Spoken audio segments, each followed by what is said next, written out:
So I'm trying to get this like crowd noise kind of thing, so it sounds like you're actually in a bar or something like that. Yeah, that would be cool. That like kind of chat background thing going. That would be cool. Yeah. Hopefully that'll help. But hopefully my air conditioning noise is a good substitute. Right? Yeah, or my fridge noise over here. Yeah. We'll work on it. Yeah. Welcome everyone to Cocktails and Comics. And my very special guest this evening is ComicBooksNYC. How are you, sir? I'm all right. I'm drinking this weird Spanish wine that has like 5 different wines in one blend or something. They must really know what they're doing. So, well, we hope so. I hope so. Before you wind up pouring the bottle down the sink. Yeah, if the community never hears from me again, it'll probably be because of this bottle. Right. Yeah. That's always one. Yeah. So I'm going to crack open this bottle of Coppola Claret. Nice. I dig it for the fishnets.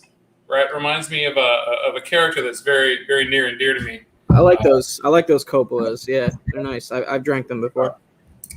So I'm gonna crack this guy up. So the fun thing about this fishnet thing is you just gotta pop it once and then kind of unwrap it. Like you're pulling the stockings down. Oh, like that outer layer or whatever. That Well, yeah, because of you got the string. Yeah, got it. The chicken wire. Mm-hmm. Get this away from the mic. So, how's your week been, man? Well, aren't we approaching a weekend? How's your week been? How's my week been? Oh, it's been pretty fun. I went to the Black Widow premiere, which was that's right. Pretty sweet. What? I forgot we all hate you. Yeah, that's right. That's right, baby. I even got the Kevin Feige style hat to prove it right here. Right. There you go. Because it's only the movie we've been waiting for like 2 years. 2 years, yeah. It was fun, man. It was fun to go to something like that. I mean, I had not been to a movie theater in 17 months up until that point, and it was for a premiere event as opposed to just going to the theater like a casual Joe, Right. So it was a little overwhelming / intimidating at first, but it was fine. It was pretty low key and chill. Like they did premieres in London, somewhere else overseas. Mm-hmm. Then they did New York and LA. So it was all on the same day or whatever. I think the cast and crew, and they were like split up, obviously. David Harbour, I think, was like the main event star of the show for the New York one. So who's that in the picture? So you posted on Instagram a handful of pictures, and there was like a profile of somebody, back in. I don't know who that was. I was like that was right after I had gotten, towards the end of the red carpet, and we were being like rushed along, but it was fun. It was fun, and I enjoyed the movie. I'm not gonna spoil anything for anybody. I'm not gonna. I'm not going to. This is not a spoiler channel. Exactly. I'm not going to utilize any of that information for my own gain or insider trading purposes. Like it's. Right. I don't think there was. I'll be honest. I don't think there's much of that anyway, because the movie's been spec'd on by the comic book community for like 2 years anyway, like we were just saying, and a lot of those characters that people have been specking on are the characters that are in the movie. So it's kind of like we already knew, right? They've all been. Yeah. Trailers. Yeah, I'll admit I stopped watching the trailers after the first trailer. So I did. I actually went in relatively blind because I only had one trailer in my head. None of the other commercials and zillion trailers that they put out since then. So, on. Yeah. So I have one question about the movie. Mm-hmm. Does Taskmaster take off his helmet? Do we find out who is actually under the mask? I feel like that's a spoiler, but you know that's going to happen. So. I'm hoping, right? I mean, like we know who's under the Snake Eyes mask, right? We just don't know if he's going to be disfigured in the upcoming film, but it's there. But the Taskmaster one just always shows him in the mask. I'm just wondering if there is an unveiling of the Taskmaster. I feel like by even answering the question, it'll lead to me saying spoilers because I'm not good at answering. I'm not very good at answering things in a vague way. because then I have to feel like I have to go further and I have to like back up what I'm saying with something more specific, and then it's just a mess, Right on. Then I'm revealing shit. So I can't. Yesterday, So my for Father's Day, my son had gotten us tickets to go see Fast 9. Oh, I haven't seen it yet, but yeah. Yeah, and so we went and saw that last night at the theater after a complete travesty of a Cubs game, right? Wow, just the worst played professional baseball game I think I've ever seen. By the way, I just heard that the email noise that Outlook makes, and for once it wasn't mine. I was like, that was me. I was like, I heard the noise, and I'm like, and then I just immediately start, you got to go to the computer, right? I'm like, I'm tabbing through my apps open on the screen. I'm like, I just could swear I closed out. I turned off Outlook. Yeah, but all right, no worries. Yeah, I took today off actually, so I had a nice little extra day kind of to lead into the long holiday weekend. So that's awesome. I had a pretty chill day. I actually had 2 meetings with customers today. Like one guy came over, we did a deal on some stuff, and then another guy came over and we did a deal on a bunch of stuff. So we'll see, man. I mean, I'm all over the place these days.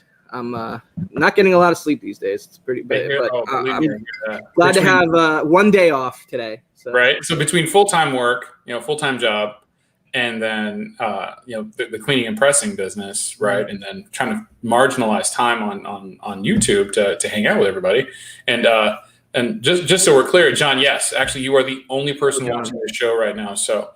It is just for you, buddy. I think we originally wanted to do this at a time where people actually are drinking, but yeah, well, I mean, fair enough, but it's 4:40. Hey, John, if you are drinking, I will send you a link, buddy. You just let me know, and you can hop right on because this is not exclusive to a single guest. This is open for anyone. Right. But yeah, so but you have a hard out, don't you? Because you're on. I do. I've got the indie. You're on the indie show. Yeah, I got the indie show at 8 p.m. Central. So we'll be doing that 8 p.m. Central, 9 p.m. East. So I wanted to make sure I got in this time, right, because my evening was getting away from me, and I wanted to make sure that I got in this time because I didn't want to put you off again, man, because wouldn't have mattered to me, but yeah, it's beer o'clock or wine 30. It's definitely wine 30. It was since we started at 6:30, it's definitely wine 30. For sure. Yeah, so I was saying. We've been kind of pounding it out at work ourselves, and fortunately, my company, they have summer hours, so we have Fridays off, which is fantastic. Oh, nice. Yeah, and then it's the holiday weekend, and we're observing 4th of July on Monday. Yeah, so are we. Yeah. And then I had the tickets for the Cubs game, on Wednesday, and I was just like, you know what, I need to take, I'm taking a comp day for all the extra time that I've been working on Wednesday. I might as well, I got an extra comp day. I'm like, I'll take Thursday. So now I've got a 6-day weekend. So I'm day 2 into my 6-day weekend, and yeah, nice. Not hitting it hard, but just hitting it.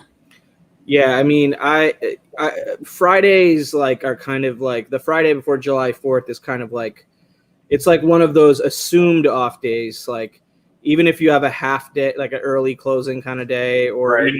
even if you don't have anything on that day, I kind of feel like people just are checked out because. I mean, it is what it is. It's the holiday weekend in the middle of summer that people just rely on for that little bit of a breather, Yeah, but I mean, with the holiday being actually on Sunday, it's not uncommon for it to be observed on a Monday or Monday. Friday. Yeah. So I can see that. Yeah. So yeah, so I saw Fast 9, right? So that was where I was actually going with that statement before we ran around it. But I saw Fast 9, and it was good. It was good. Did they go to space? I heard they went to space. Is that no spoilers? No spoilers. Yeah, but that movie's out. Yeah, movie's out. You can go see it. That movie's out. But it's just out, right? I don't want to be just out. I don't want to be that tool on, post, like a picture of the spoiler, in a show right after. Is there a way to watch that one from home, or is that only movie theaters? Right? Only in the theaters. Only in the theaters. Only in the theaters. Yeah, I didn't because it's. I want to say it's Universal. Yeah, it is Universal. Yeah. That kind of lended, itself to that specifically. Right.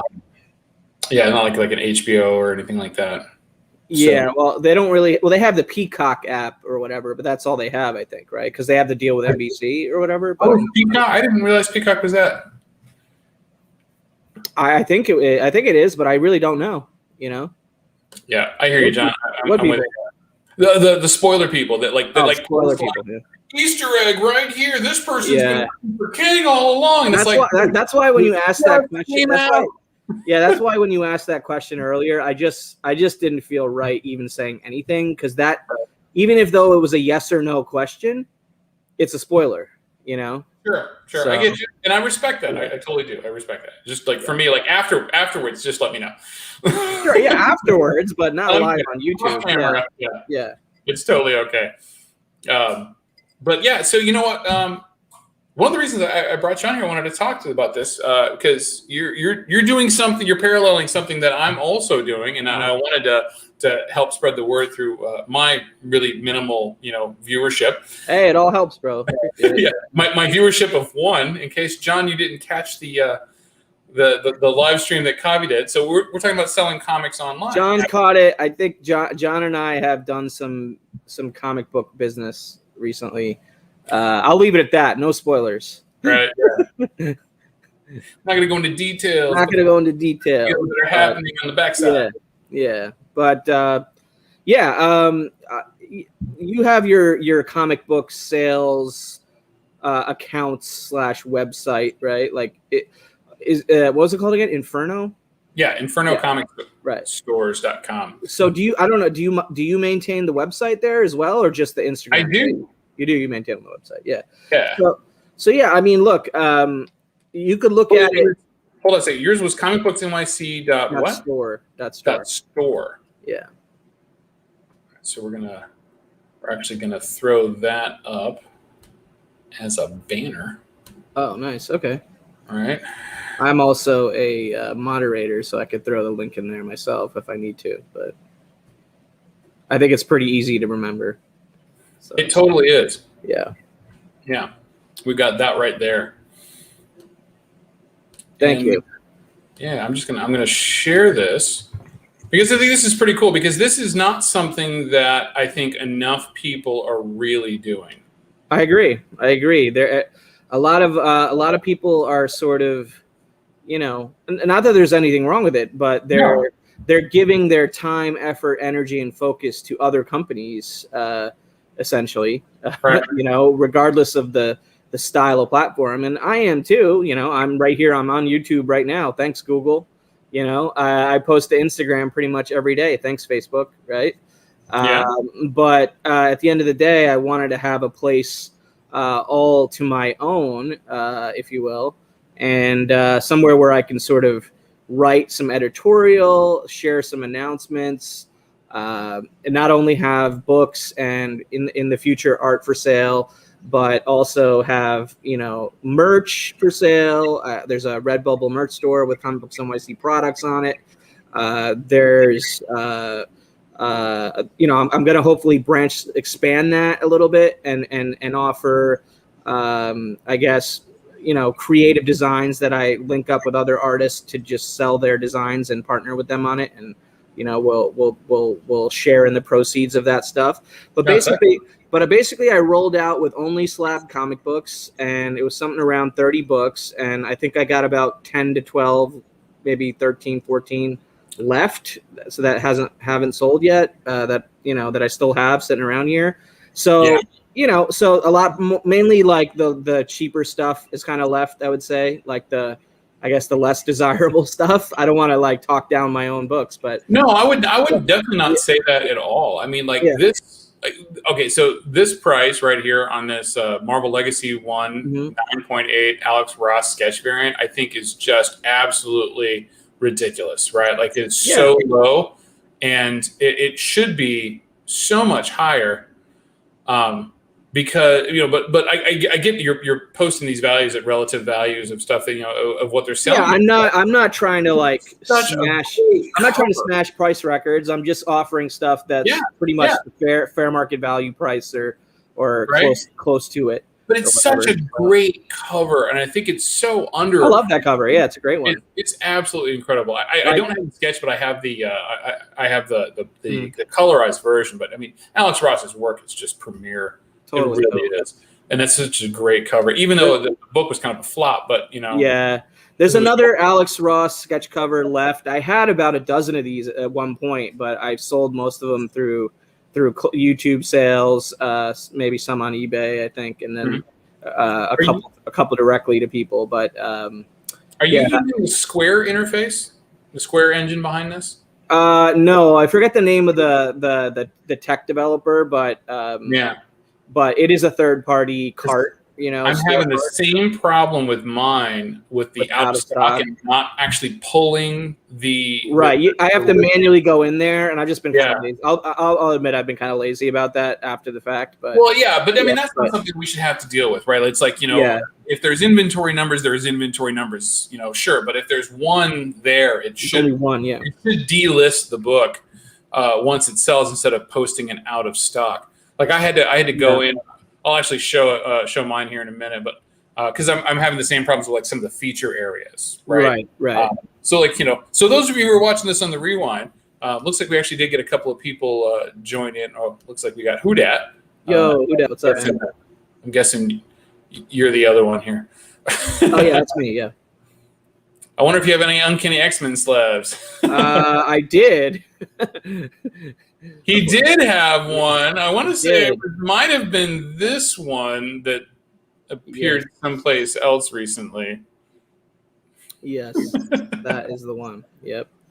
But look, I mean, I don't have any kind of set schedule of like when I'm going to do product, quote unquote product drops. When I feel like the inventory is slimming out, which it kind of is already, I'll probably start developing whatever my next batch of stuff is that I'm going to load up for sale. And then I'll pick a date. I prefer to roll this stuff out on weekends, so I have time to like address any inquiries or, inbounds, if you will.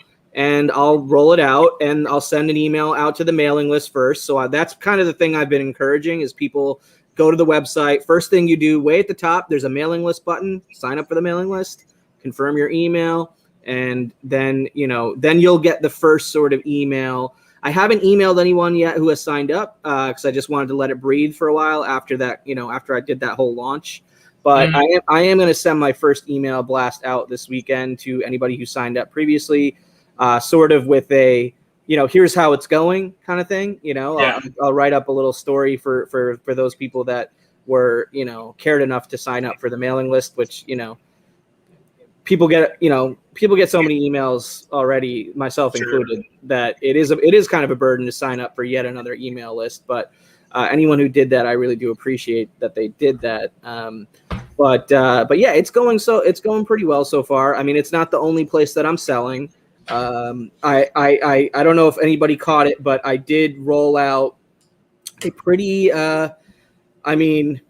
based on what ended up happening, I would call it a pretty amazing original art sale show with my friend and now business partner, Ruben the Collector. It's not in my original art section. If you go to the blog, you can see all. I did see that. I just wanted to pop in. So, do you have any actual original art for sale coming up on here? I don't have any for sale coming up on here, and because of how successful this partnership with Ruben was, that we worked on this thing for 2 months, and then we went live last Saturday for 2.5 hours.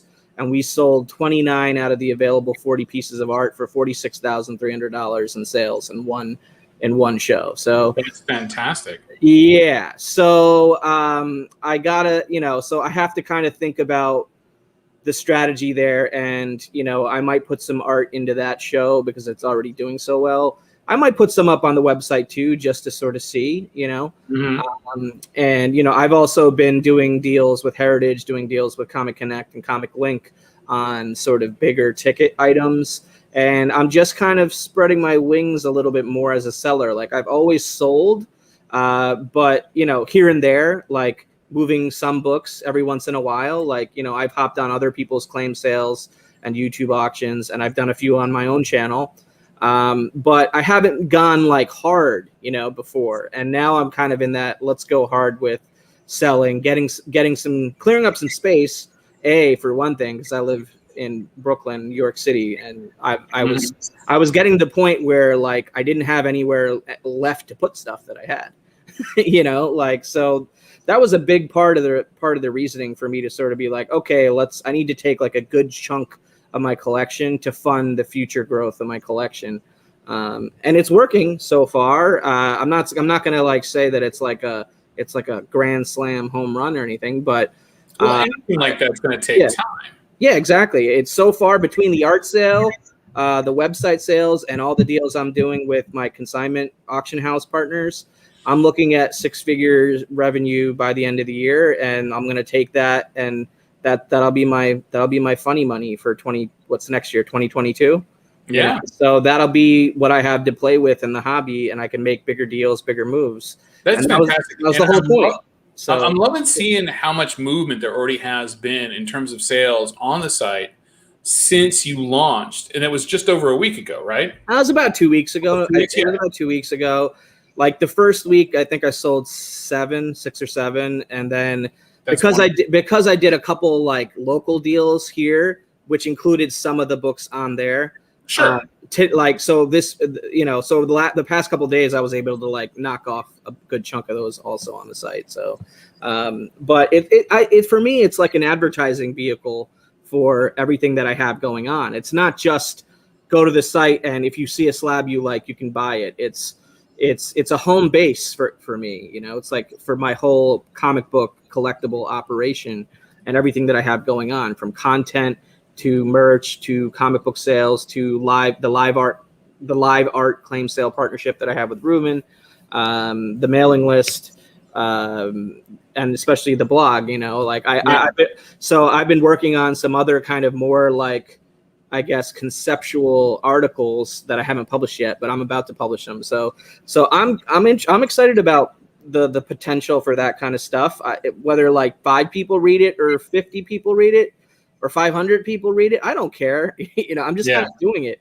But it's, I'm with you. You know, we'll see where it goes. You know, it's a fun thing for me. And I think it's worth having your own owned and operated space, and not always relying on other platforms all the time. Oh, so true. Absolutely. So true.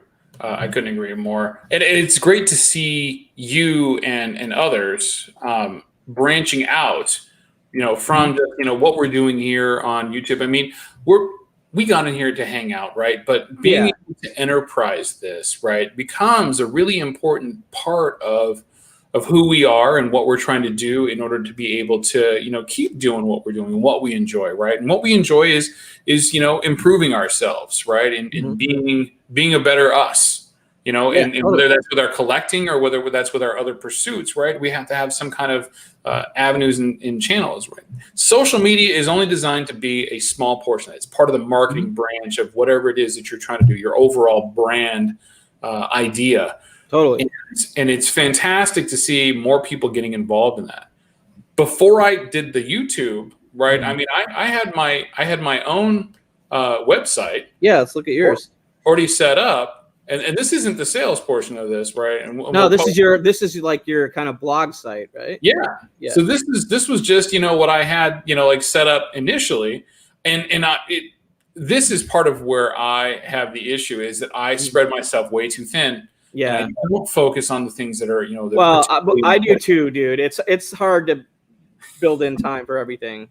As you can see, 2019 year in review, was the last. It was in Treasure Hunt episode 5, which like we're up to like 29 or something like that now. It's so that kind of tells you where I stopped posting the videos onto the site to do stuff, but.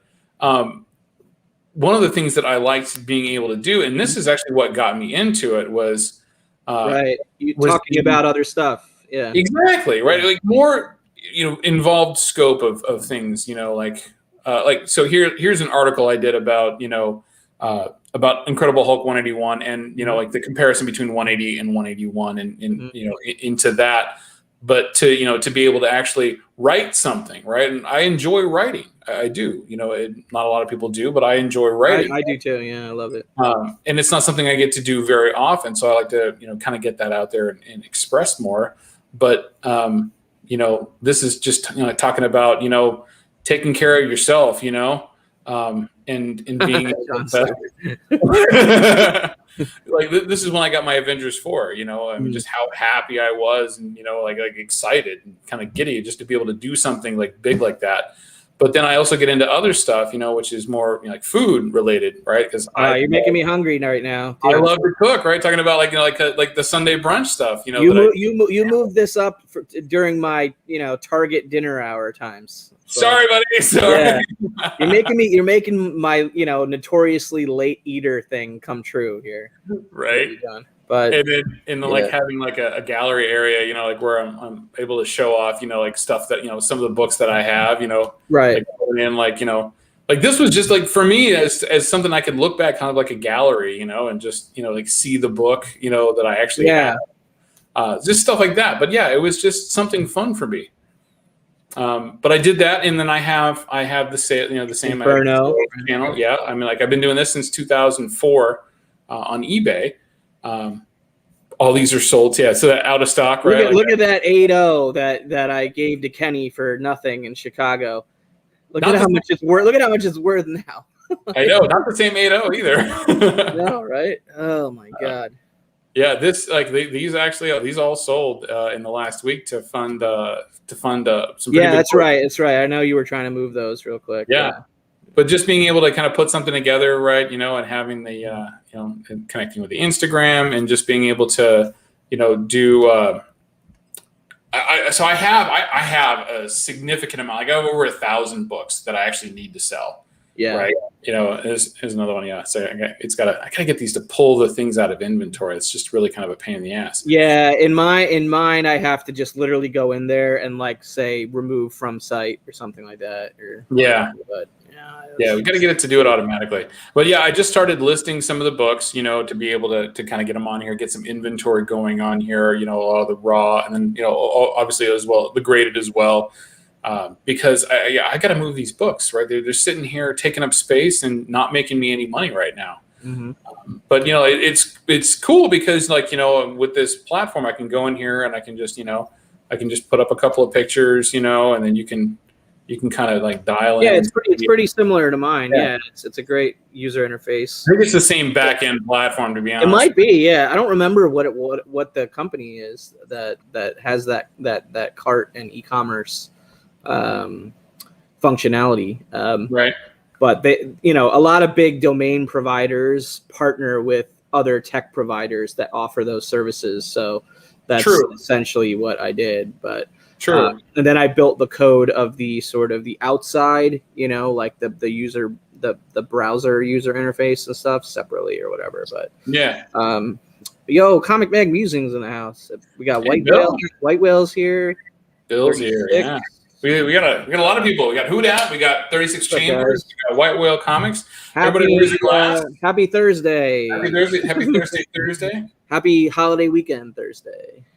So whatever you're drinking, raise it up. Mm-hmm. So that's like I'm totally on board with what you're doing, man. I'm happy to see that it's happening. That other people are kind of branching out. You know, like I know that a lot of us have been, you know, successful, you know, to some degree, selling, you know, a little bit on Instagram and in auctions and things like that. Hoodat. Yeah. If you're watching the rewind on this, Hoodat Comics. I'm actually going to be Thursday night auctions. So I'm not just selling graded comics and original art between those two deals that I have. I'm going to be selling a bunch of raw books actually, but not on my website. I'm going to be on Gorilla Todd's Saturday auction for the next couple weeks, I think. So starting this Saturday. Yeah, starting this Saturday. He heard his name, his ears started ringing.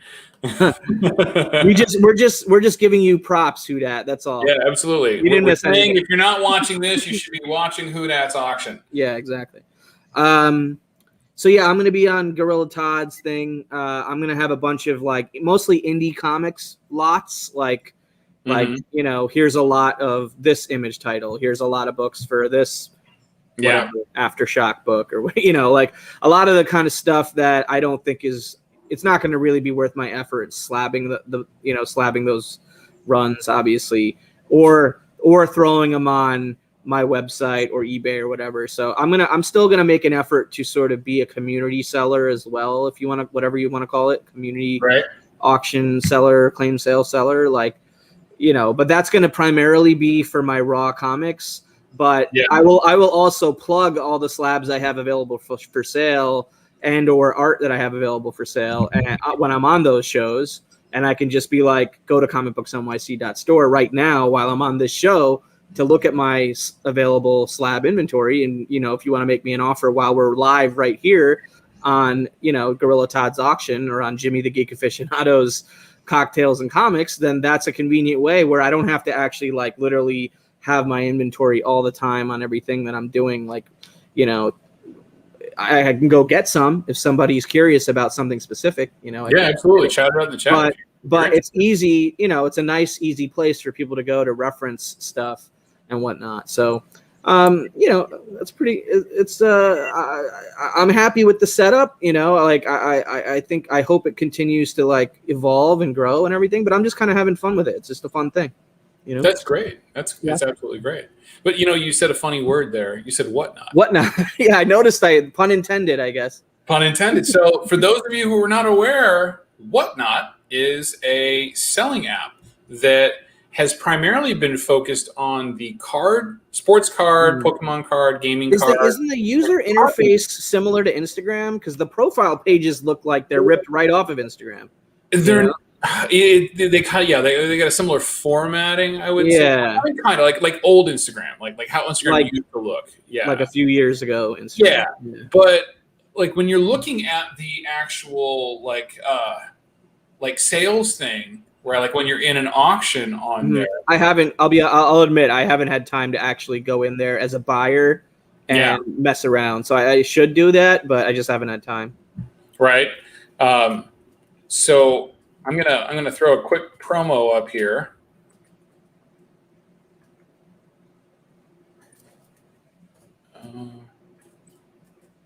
Yeah, see, who that's saying something about the Whatnot percentage fees are still high. Like, I didn't even know that they, like, the fact that they charge a percentage at all is going to kind of shy me personally away from it. So I'll explain that. And because I had a long conversation with Jack DeMayo, Mr. Bolo, who's there to really kind of help them represent the comic book side of things. And what it really, so it comes down to, it's 8% for the Whatnot fee, right? Basically, you're paying 8% to use their platform.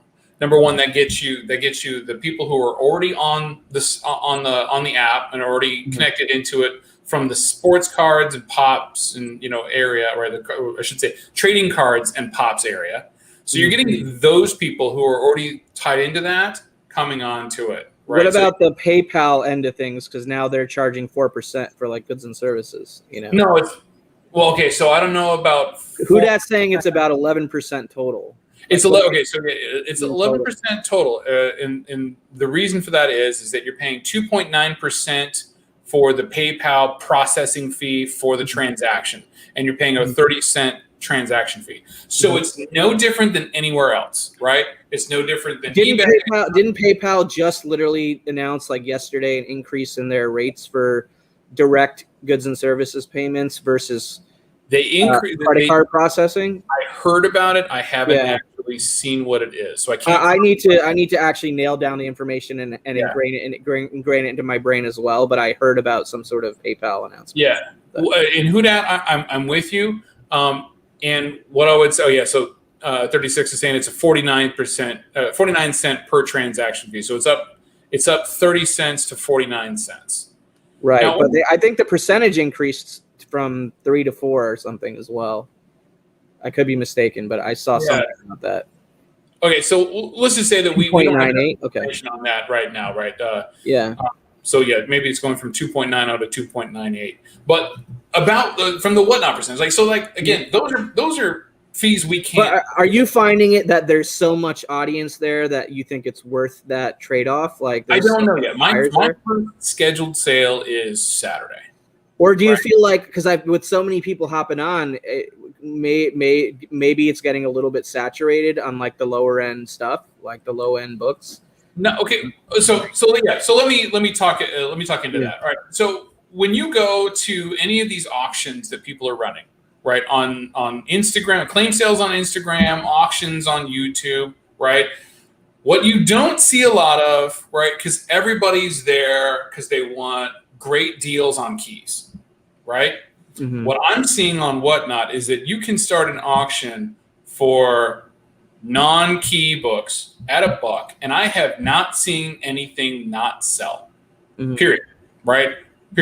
Like, for example, like I'm putting together my inventory for Saturday, right? Mm-hmm. And I've got Darkness 1/2, issue number 1 and issue number 2, right? I'm going to throw those up at an auction for $1, right? And it may go for $1, it may go for $2, $3, $4, I don't know. But this is stuff I have to get rid of, right? I got to move this out, right? It's got to go. What I'm seeing on Whatnot is there's a lot more sales happening for stuff that's not keys or slab. Yeah, that's what I'm saying, like kind of lower end stuff. So if I'm able to push that those books out, I'm able to move those books, then that helps me, immensely. And I'm pushing to a new audience, right? I'm not going to get, like, I've tried to do claim sales on YouTube, and I had a less than double digit turnout, right? Because if you don't have over 1,000, people subscribing to your channel, right, or you're not known for doing auctions consistently, you're not. I've got over 1,000 subscribers, and I get similar turnout to like my live videos, like because they're not auctions. So I'm with you on that, Houdat. I really am, and it's something I talked to Jack about, and they're solid at that because it's been working for them for the card side of it, and I don't think it's something that we can negotiate right at this time. But I think maybe it's something we can negotiate. Yeah, like I guess I'm pretty new to selling what. I mean, no offense with this term, but I'm pretty new to selling, I guess, lower hanging fruit stuff on a regular basis. Yeah. So I don't feel like I need yet to cut in a Whatnot for 11%, 14%, or even eBay at 14%. Like I've sold stuff on eBay, but not like, a 6-book lot of Sea of Stars by Jason Aaron or whatever, some random indie. I'm going to try the, community route for that first, like I just mentioned, Gorilla Todd, or maybe I'll go on one of Houdat's or whatever, and just see, and if I end up getting frustrated, like it's too much effort or whatever, maybe then I will give Whatnot a shot or whatever. But yeah, no, I mean, like I said, I don't have enough.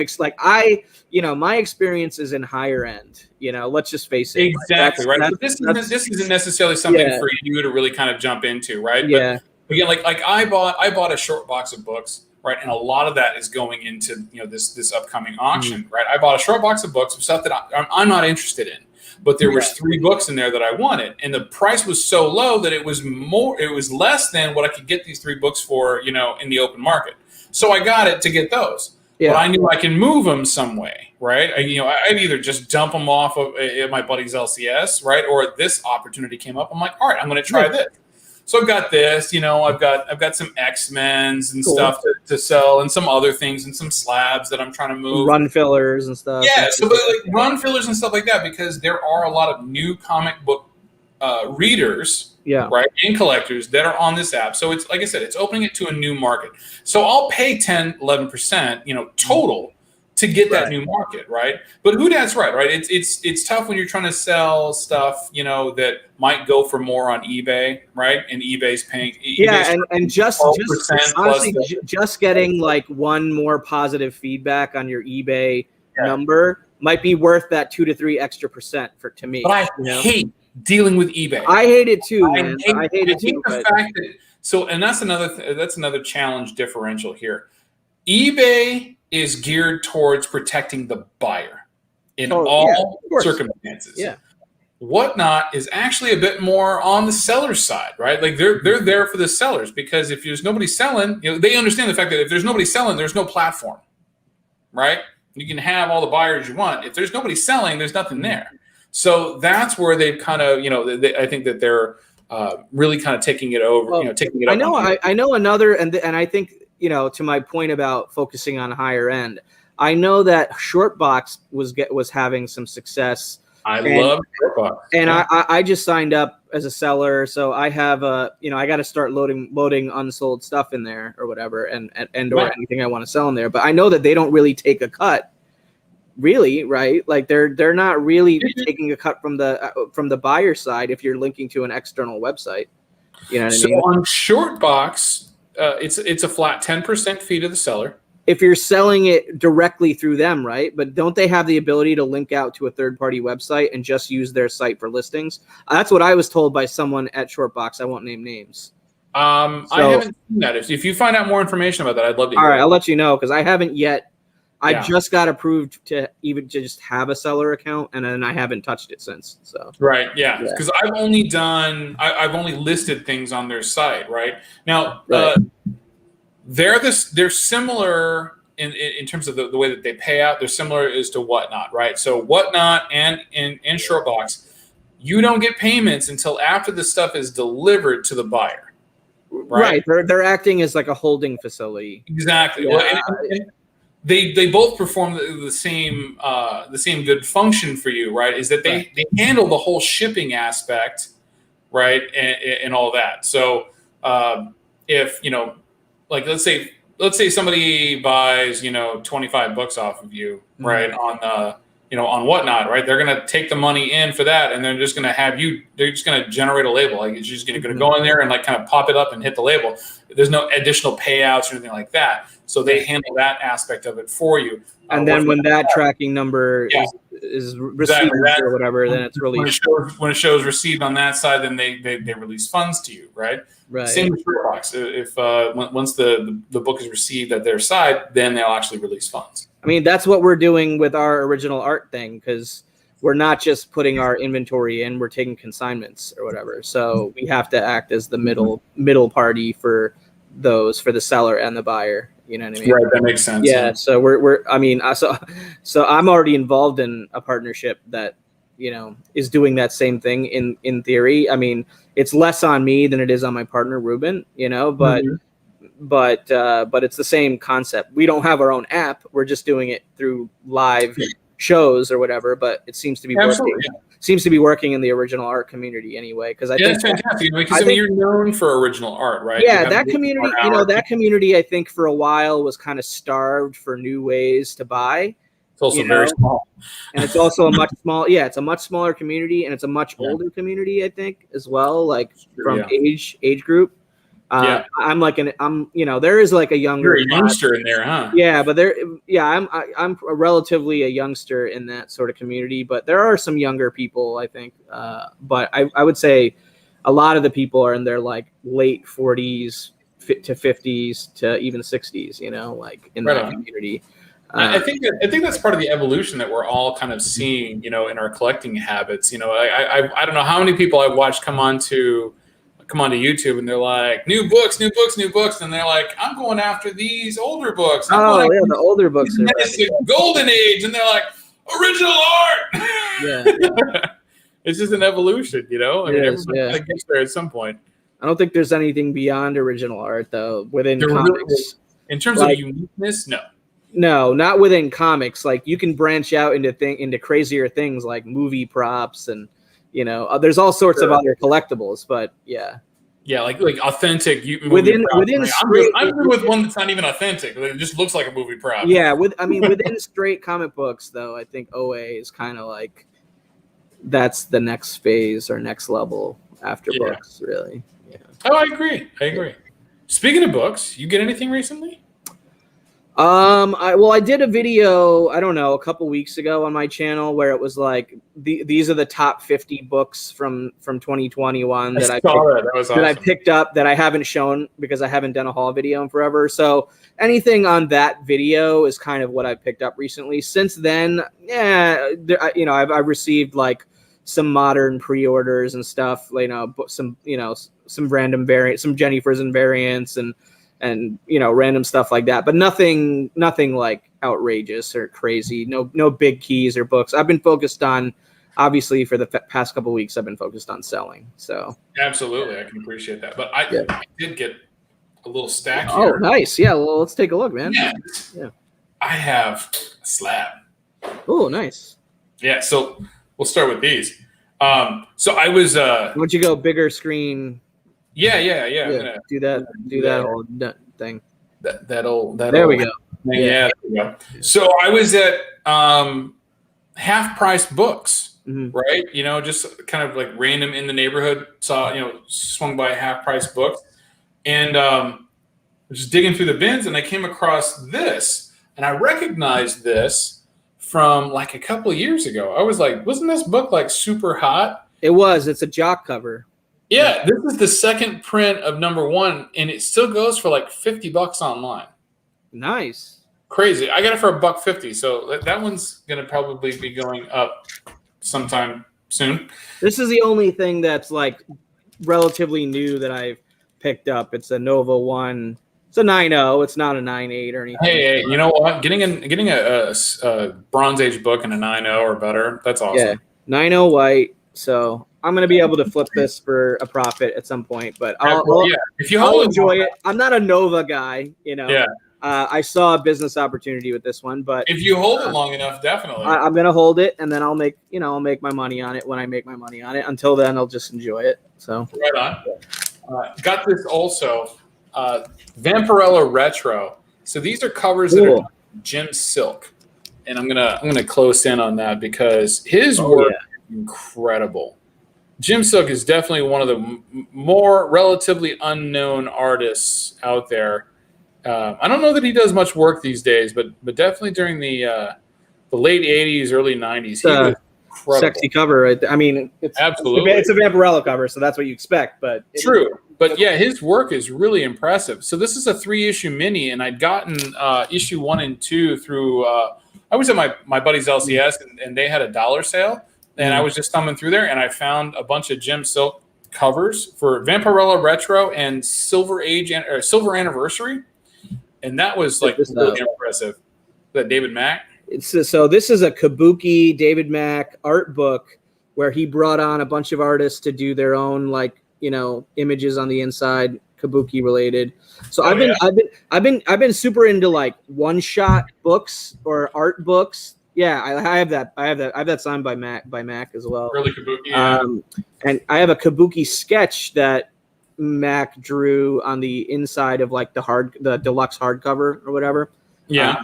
Which is really nice. But I love these kind of one-shot art comics where it's like it's a whole bunch of all-star artists doing take on it, doing full page like illustrations and stuff or paintings. So this is another one of those that I picked up recently. So yeah. Right on.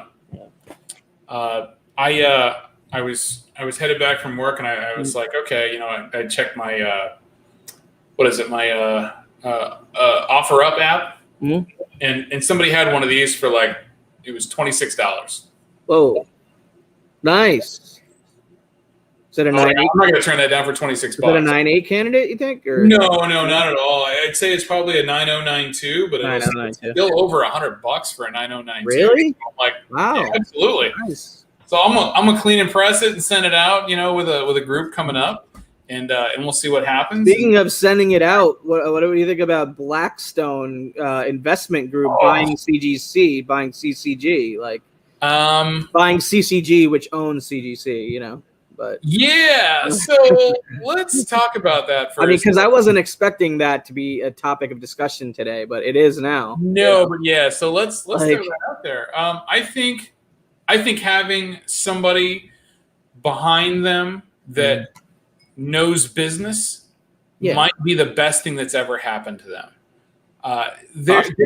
CGC is a niche market, small market company, right, that has experienced sudden and incredible growth, which is not uncommon in the business world. And when you experience something like that and an investment group like Blackstone sees the value in that, it's important for them to be able to go, you know what? This place is either going to sink or it's going to be the worldwide leader, perpetually forever. So I think the fact that they did buy out the current management, the current ownership, and are prepared to make a sizable investment in their growth, I think is just nothing but good for everybody around here.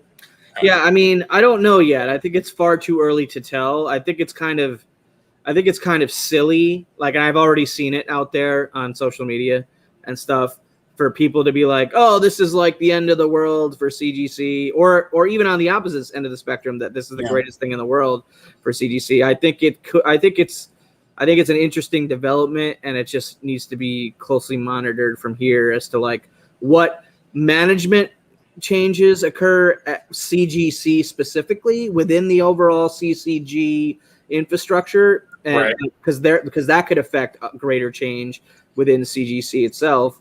And then also what policy changes that they start making, how much hiring they end up doing. Like, because if you have this massive cash infusion, what are you going to do with it? You know, what kind of positions are you going to hire? Are you going to hire people to actually have a marketing and PR strategy at CGC? Like, because you need one, you know, like. I have not gone into depth about all of the shortcomings of CGC in general, you know, beyond what we as consumers just generally see, you know, in terms of like product delays and delivery. Turnaround time. Yeah. But if they can affect certain things like their quality assurance, right? You know, the quality control, if they can affect other things like their shipping and receiving, there's a word for it, I can't remember. But if they can positively impact things like you mean like their processing or like their the overall processing, but there's another word for it, like when we're talking about shipping and receiving, and I just it's escaping me right now, but not important. But yeah, it just things like that in general, like great, like yes, they're going to need to add more graders, right? And they've been campaigning for that. And anybody who works in the comic market knows that grading is subjective, and that when you introduce variables into a situation, right, it's never necessarily going to make everybody happy. It's almost never going to make everybody happy, but it has to be subjective to a degree. And my only real just the thing that makes me upset with CGC is that if you want people to buy in on what you're doing, publish your grading standards. Let us know. Let us understand so that we question less. Right. That's what I'm saying. Like, you know, it would have been smart, you know, a few years ago to have, you know, track multiple submissions, you know, from literally like documentary style, let's say, from all the way from the customer to delivery at CGC to where it goes next, to literally having the different graders. What did they grade it out as? Logistics. Literally next move, you know, Matt Nelson's looking at the multiple grades in front of him, looking at the book. Okay, I think it's this, blah, blah, blah. Okay, it goes from there to, you know, the actual slab creation and label creation and encapsulation. Right. Like, tracking the whole thing from beginning to end would have been brilliant, but no one did it, you know? Showing people what it goes through in order to do this, right? The multiple stages. But when they hide behind policy and rhetoric and things like that, and just like, oh, well, we're really busy, we're getting submissions from, like, you know what, everybody's getting submissions. As a presser, I shit you not, I am 12 weeks deep, right? So that's just how it is, because that's the volume of submissions. And I don't get somebody handing me 5-6 books. I get 25 book orders consistently. Right. But people just dropping 25 books off to me to get cleaned and pressed, and that takes a lot of time. I mean, and then you send it to CGC, and then they're waiting on you. Something days at CGC after 30 days before they even open the box. Oh, dude, I had submissions arrive on April 30th, and it wasn't open until mid-June. So past June 15th, that's just to open the box. Now they have made improvements. They've made some strides in that regard. They've improved their website. They've made some changes. I think they're going in the right direction. They added a box. Make sure your package has been delivered. Right. You can type in your tracking number. It goes against their invoicing system, and they can determine whether or not it has arrived at their facility. Right. Yeah, that's great. Putting a banner up. We're opening packages from this date. That would be amazing. No, it's on there. They're actually doing that. They're saying that we're. They are. I just email Brittany and she tells me what the deal is. That's really what I do. But I almost never go into the site unless I'm literally inputting a submission. Right. John, you can send it to me. But you're gonna be like Bill right now. You're gonna be 8 to 12 weeks before I get to that snack. So wait in line, buddy. Yeah, exactly. And everybody's in line, and there's weeks I get through a lot more books than others, right? When it's all modern books that don't require any cleaning and pressing, I burn right through them, right? Because it's just goes straight to the press. But if it's not, then like I got books that are going to the press first, and then I got to clean and press these, and then they go into the queue, and yeah, it's a multi-tiered process. Yeah.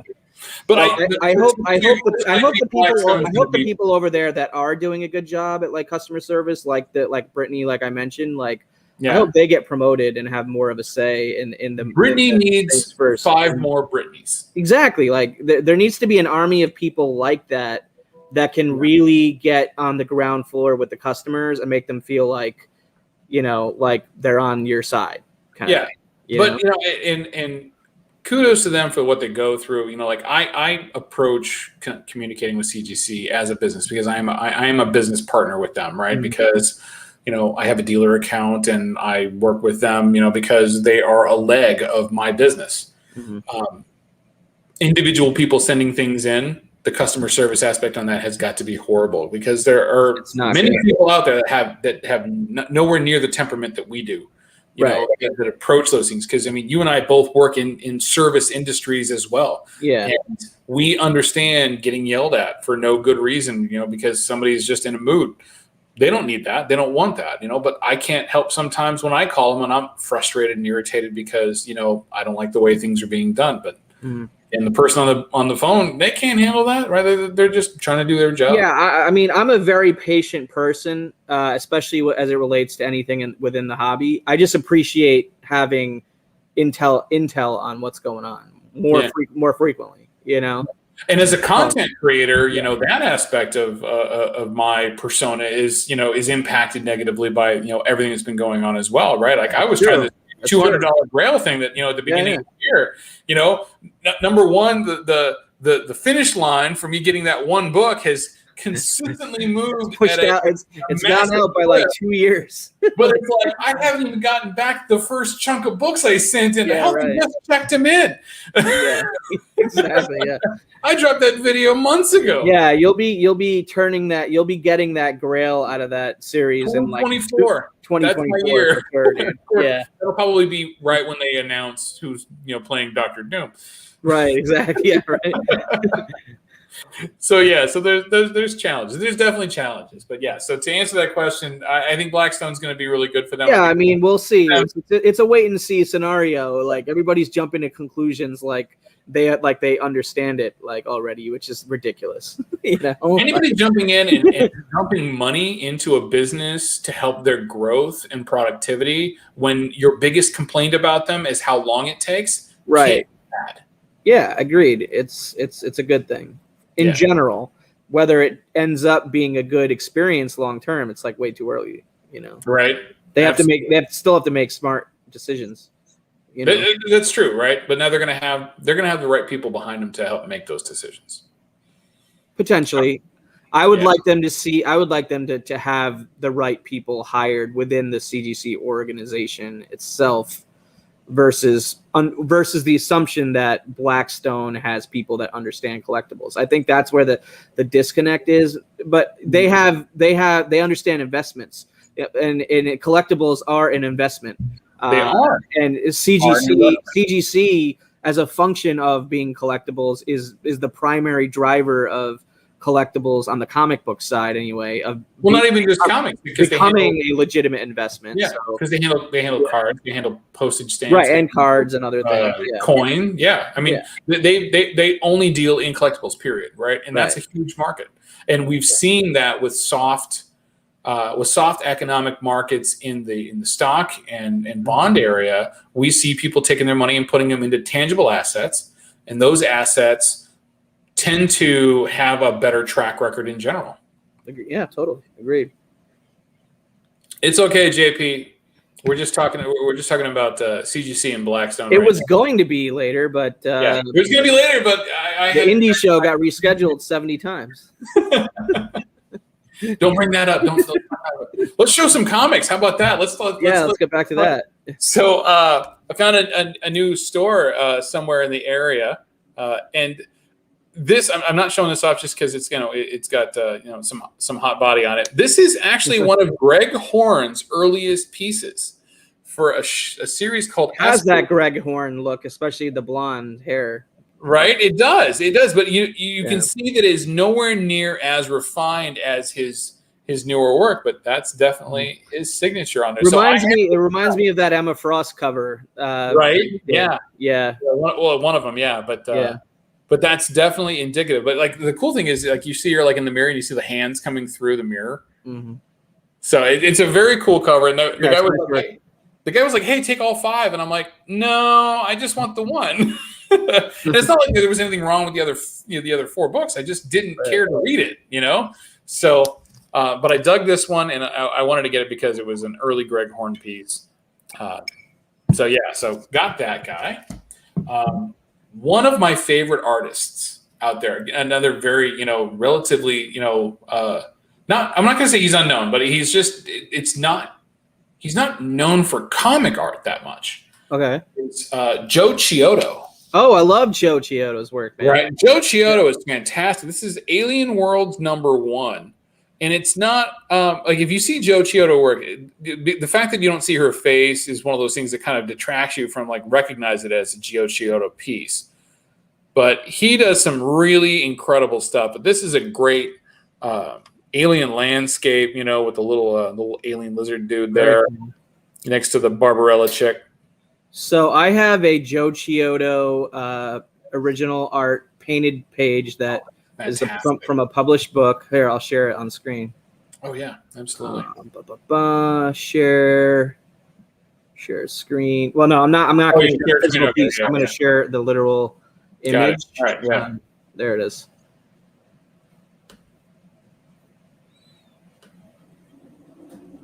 There it is. Oh, that is cool. So it's like a 3-panel? Yep. So it's just 3-panel movement. What's up? Can you zoom in on it at all? I think you can make it full screen, right? Like if you make that window, if you click on that window and just make it full screen. I don't know if I can zoom in any further. Yeah, that's as big as it gets. For those of you at home, you can put it up on your big monitor. Yeah, so that's from Harley and Ivy, Love on the Lamb, that like graphic. Oh yeah, that's such a great series. Great graphic novel book. Yeah, graphic novel, yeah. Yeah, Joe Chiodo did all the artwork. Every page is a painted page, and so on this page you see Batman, smashing through the window, chasing after Ivy, and then catching her in midair, essentially, with an explosion trailing behind them in the building. So it's pretty sweet. And for those of you who don't know, this particular graphic novel, Harley and Ivy, Love on the Lamb, is the basis of the Harley Quinn show that was on DC Universe and moved over to the HBO Max. Yeah. It's where Harley gets essentially dumped by the Joker and goes and hooks up with Ivy. Poison Ivy, and it's like and Poison Ivy is trying to explain to her worth, to that point, and going out there and trying to do things on her own. But yeah, it's a great book. It's a great book, and I won that piece at auction a couple years ago, I think. I got to be honest with you. If I ever come across the cover, I will spend thousands to get that cover. I have a signed copy that Joe signed, but I don't know. Cover, I've never seen the original artwork. Batgirl, but it's actually Harley in the Batgirl outfit. Yeah, that's great. So good. I love that. I love that piece. But yeah, it's a cool one of my cool pieces in the collection. So they also had this guy, and this is one I've been looking for. So this is the original release of The Corpse by Mike Mignola. Nice. Or Mignola, I'm not sure exactly how. I don't want to offend anybody. I don't know. Mignola, I guess. Mignola. But it's a cool cover. I dig the cover with him with the body on it. And I literally hear so many people say it both ways that I don't know either. So. Right? Yeah. So if you saw the original Hellboy movie with oh my God, what's his name? who played Hellboy, Ron Perlman, as Hellboy. Yeah. Like they actually added this in there. Him just walking out of a graveyard with a half corpse of some old Russian dude, some Russian corpse, just talking crap. Calling him a big red monkey. I still haven't seen the David Harbour Hellboy movie. I can't bring myself to do it. I can't. I haven't seen it yet. I want to see it, but I haven't gotten around to it yet. Like, yeah. I like those original Guillermo del Toro films. But Hellboy's never really been my favorite. Like, I never read it. I'm just not that into it. It's fun, right? It really is. It's a fun read. It's a fun character. It's dark humor. And it's got if you're like into a cult style, comic stuff, it's really good for that. But the Guillermo del Toro is a master. He really is. Oh, yeah. I mean, the fact that he created Pacific Rim, and created it himself, and that, in my opinion, is still one of the best sci-fi cinema. I love Pacific Rim is the best. Pacific Rim is phenomenal. I didn't care for the second one as much as the first. I think the first was yeah. I think if they had done it, I think if they had. I didn't even see the third one. There was a third one recently. Right? No, the third or was one. That just the second one? They've only done 2 movies, but they did do an animated series on Netflix, which like is actually really good. Right. Yeah, that was actually really good. I haven't seen the second one yet. That's the John Boyega one. Yeah. I haven't seen that. Perlman said that he wasn't going to. He was up to doing another movie, but he wasn't going to do it without Guillermo del Toro. Yeah. So I was like, I can appreciate that, right? And this new one wasn't going to be with him, and I heard it was kind of dumb. But even though it wasn't comic book related, it had certain comic book vibes. Shape of Water was like that one Best Picture. Like Guillermo directed that one too. Oh yeah, Guillermo's like I said, he's a master. Yeah. Found this one finally. Oh, cool. It's not a 9.8. It's still in great condition, but it was only $5. But yeah, first appearance of Livewire. Mm-hmm. Prior to her coming into the main DC universe. And then this was fantastic. Whoa, yeah, I love that cover. Getting this was like a huge thing for me because I want to put this up next to the Art Germ Supergirl cover that he did. So you get the Bruce Timm, you get the Art Germ for the same style. Very nice cover. Super cool. Yeah. So the only one I'm still really looking for is that Batman and Robin Adventures with Batgirl on it. The copy he had was kind of beat up and it was really high priced, so I didn't want to pick it up. And then this is awesome because I don't think this is Bruce Timm. I want to say that this is this is not Bruce Timm. It's somebody at the KS. I don't know who it is, but it's such a cool cover. Oh, who's that? Anybody knows in the chat, throw it in there because I don't know. But yeah, I dug it. Like out of everything, I was just like I'm flipping through. I'm like, I like that cover. Cool. Yeah. One with a cat and a big diamond. And then because anything animated series inspired like look, it's cool. Those are fun. Yeah. It's like a couple of Batmans that I didn't have. This is 378. Nice. And 385. They had another one there that was another one I didn't have, and it was way expensive. It was like $50. I'm like, yeah, I don't think I really want it that bad. Like, so I got to look into like why it was $50 to begin with. I have no idea. Thank you, JP. Yeah, Jeff. Netflix had a. Yeah, I saw that. Yeah, it was definitely better than I was expecting it to be. It was a little bit grittier than I expected it to be too, so that was a challenge. So that was a little different. I'll have to catch the second flick at least, and then maybe I'll give that a shot too. But I do love the original movie Pacific Rim. It's good. Yeah, the original movie is fantastic. The acting is not superior in it, but the ideology. I'm not really paying that closely attention to acting in those big blockbuster flicks anyway. But so true. Yeah. So this beat up box came all the way from Canada. And I've seen worse. I've seen worse. I'm concerned whether or not this one actually made it, all the way okay. So interesting seeing United States Postal Service boxes being sent from Canada, though. Yeah, it's got the Canada label on it. Yeah. So, Golden Age Guru Mhm. on Instagram on Sundays does a show called Show and Sell, and he brings on guest sellers and stuff. Yeah, he brings on guest sellers and lets them sell on his channel for no per diem, no commission, which I think is fantastic. Really kind of it's great. More exposure. I've been on there a few times. Hudat's been on there a few times. But this gentleman, he's from Canada, and he showed this book off, and I was like, I like that book. I've been looking for that book.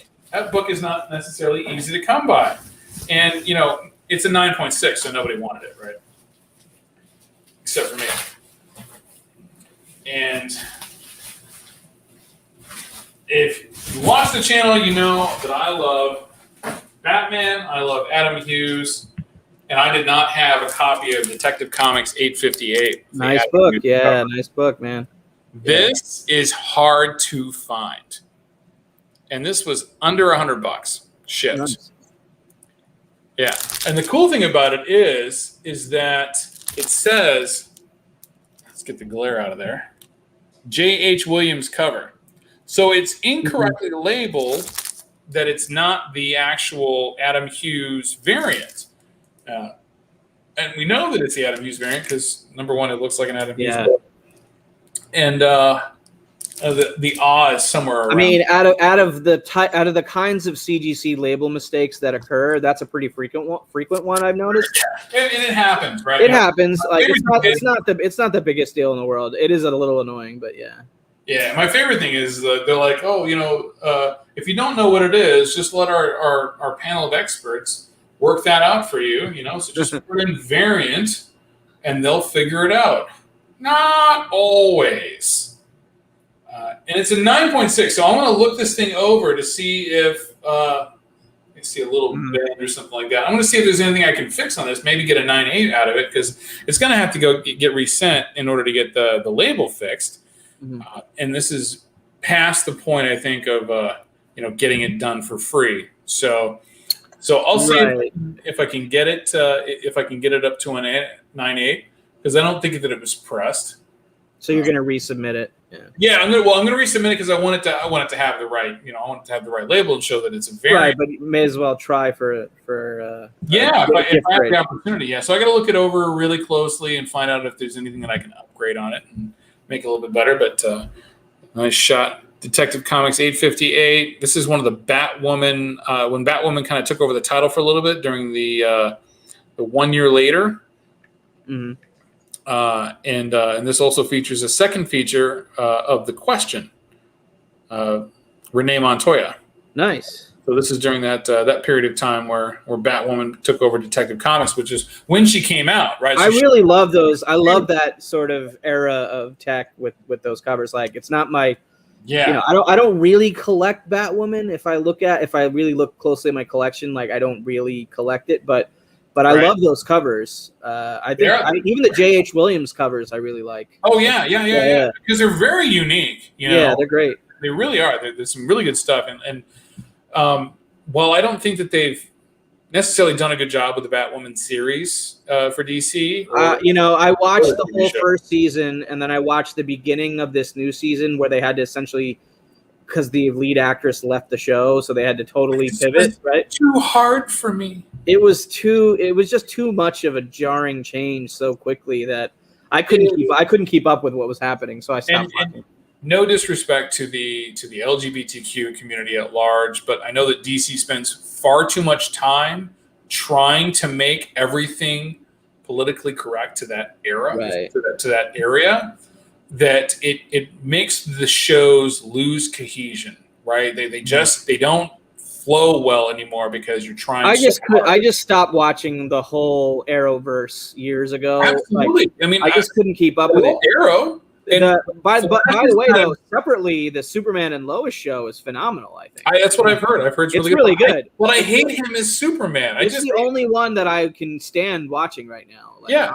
I'm several episodes behind, but I have seen at least the first 7 or 8. Yeah. I don't like him as Superman. Really, I like him. I don't know. I mean, I just, like from. Well, I like him more as Clark than I like him as Superman. He's like the best. He's one of the best Clarks that I think has been on any of those CW things. I enjoyed Smallville, but I got tired of watching him kind of bumble. I mean, it kind of is like the unofficial sequel to Smallville because it takes place in Smallville for most of it. True. But it's Clark and Lois as adults with two kids. Yeah, one of them with or two of them potentially with powers, but only one sort of revealed to have powers, I believe, at the beginning. So it's an interesting show. Yeah. So for the last 10 minutes. We have a special guest. I realized I got your email. You got to read the whole Usagi Yojimbo trade in the next 10 minutes. So no, I only have one last story left to finish. I don't even think I've got any of the original. I got the IDW volume 1 or whatever, like the first collected Usagi. I'm glad that I got this because so this is all of the Critters short stories and the Albedo 2, 3, and 4. And I have Albedo number 4, and it's encased. It's going to stay encased. It's not going to be read because it's a 9.6. And if I ever get 2 and 3, they're also going to be the same way. So, what's the publisher on that on those volumes? So the publisher at the time was Fantagraphics, right? But I just don't know who's publishing them now. This is. Let me grab mine real quick. And it's super funny because it's like. Is it Aftershock or something? This is not comic book. Or is it IDW? It's IDW now, I think. Right? IDW does the new. I thought it was IDW did the new stuff, right? Yeah, because mine's the Dark Horse. Dark Horse. Yeah. So I have the first 3 volumes of that, and I was there's like 7 volumes of that out now. There's a ton. I mean, my girls loved this, and I've got to get the second one at some point because they just really enjoyed it. But I've only gotten about a quarter of the way through it. It's just a beast. So this says Fantagraphics. Yeah. Yeah, so this doesn't collect any of those original. This is sort of like phase 2. Okay, so there's this series, this small format series. This collects all the Fantagraphics, and then those omnibuses that we have, those collect the Dark Horse series. Yeah, right. And there's a bunch of these, right? Well, there was over 150 issues that Dark Horse run. Because I want to say my LCS has like at least 5 or 6 of them on their shelf. Yeah. Like I said, I bought the first 3, and because I thought that was all there was, and then they've been releasing more. I'm like, oh god, that's a shitload. Yeah, exactly. They're like that thick. I mean, they're also like, I mean, for this much reading, it's $25, right? 25 bucks, and that's like a ton of reading. How many books are in there? It's like let's see. It says volume 2 1 through 16 and volume 3 1 through 6. So what's that? 22 issues. Yeah. So it's quite a number of issues. It's a beast. Cheers, guys. Thanks. Hold on, I gotta put more into it. Cheers. I need to get dinner. I know. So I didn't realize that I had gotten the link. I didn't even you had said, "Oh, I'll send it," and I was like, "Oh, he didn't send it. He's busy." And then I checked my email just a second ago. I was like, "He did send it an hour ago, dude." I know. Yeah, I was watching. I sent it when you were the only one in the chat. I know. The show has just been for me all night. I was watching Basil Rathbone's a version of Sherlock Holmes with Charlie. Nice. Oh, that's awesome. She's loving. Jeff Schultz sent us these. Simon R. sent us these Blu-ray set of his films, and Charlie's obsessed with Sherlock and Dirty Boys and Nancy Drew. Those black and white Sherlocks are phenomenal. The cinematography is on another level. The lighting. Oh my god! When you look at the smoke and it's incredible. The sets are incredible. Yeah. The whole thing. What they had to do, they really had to try hard back then, right? That was the difference. Oh man. Yeah. So very cool. Anyway, so we're gonna lock this down. I've got 7 minutes to finish this guy before I jump on the indie show. And I'm all wine buzzed and I haven't eten dinner, so I'm gonna order a pizza. Yeah. Kavi's about to sugar low out. Yeah. So, cheers, gentlemen. Kavi, thank you so much for spending time hanging out. Thanks for having me. Good hang. Appreciate you. John, thanks for dropping in at the last minute. You're right. That's as I do. All right, everybody, have a great night. Have a great 4th, everybody. Check us on JP's Budget Collecting in doesn't know the name 7 minutes for the indie show on Usagi Yojimbo, and be sure to check out ComicBooksNYC.store and Inferno Comic stores, and go check us out on the check me out on the Whatnot app on Saturday afternoon at 1 p.m. CST for a great auction. Have fun, everybody. Gorilla Todd's auction, 9 o'clock Saturday night. I'll be there.